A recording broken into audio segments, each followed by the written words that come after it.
Today on Main Streets and Back Roads, we're headed to Santee, South Carolina to check out the Indian Mounds.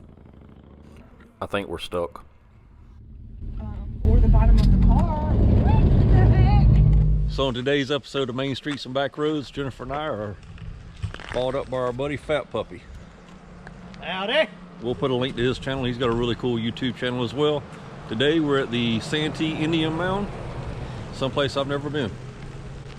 And I can just imagine that this oak tree right here was probably there at that time. Not about Yeah. this little. Yeah. Not about this little.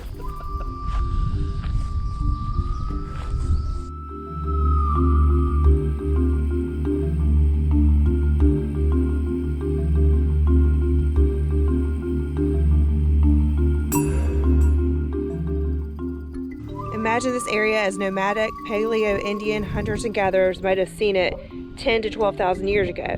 Large mastodons, woolly mammoths, and ground sloths roamed the land.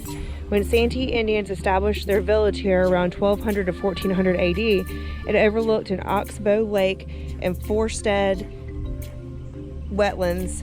White deer tail, turkey, raccoon, and other wild game were plentiful. Birds, including the now extinct passenger pigeon and Carolina parakeet, filled the skies in numbers hard to imagine today.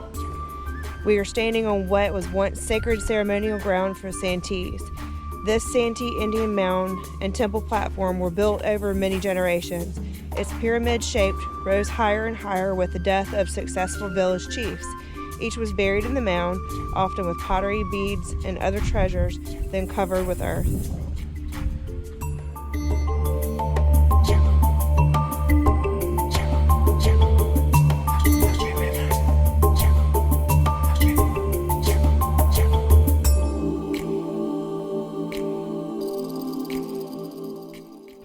All right, so we're on top of the Santee Indian Mound, and what we're overlooking here is this was on a bluff that overlooked the Santee River, and the river kind of swung out that way and then come back this way and then swung back that way, and right there was a lake. Later on it became known as Scott's Lake, and when this was flooded in to make Santee Lake, obviously that was flooded too.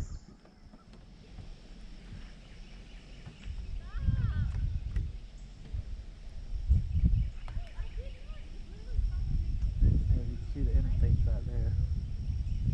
You can see it or not. You can see it there. See, but you're in a good position. This is a good tactical position right here. Yeah. They had to build a tower that's like, how's that tree almost? It lasted 8 days too. Siege lasted 8 days. I thought they just fired on them and they said, okay, we give up. It was a siege that lasted 8 days.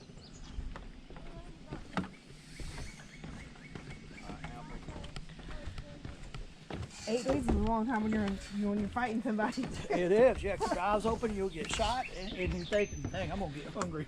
Yep. Exactly. Someone make a run to McDonald's quick like. I'll buy if you fly. Yeah, exactly. And they'll say, oh, I ain't leaving. Your horse got any gas? Yeah. Look at that area closed, like someone's gonna go Yeah. back there. I know. Not me. I'm sure there is somebody. So we ended our visit today at the visitor center, but unfortunately they were closed today. But we thank you, Fat Puppy, for bringing us here and bringing it to our attention. We had a great time.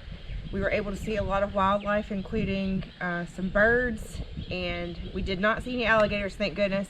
Snakes, foxes, turtles. We did see turtles. A skink. We saw a skink. There's some ducks, some blue heron. Lots of things to see. Thank you for bringing us. I enjoyed it. I love spreading the love of history, and y'all come to my channel, Fat Puppy, and you'll see plenty more videos of historical sites like this. Give us a thumbs up and subscribe, and we'll see you next time. Ready? Yeah. Oh, we're gonna get a strip show first. Throw my hip out. I got $1. Yeah. So in today's I need episode, towards my doctor's bill.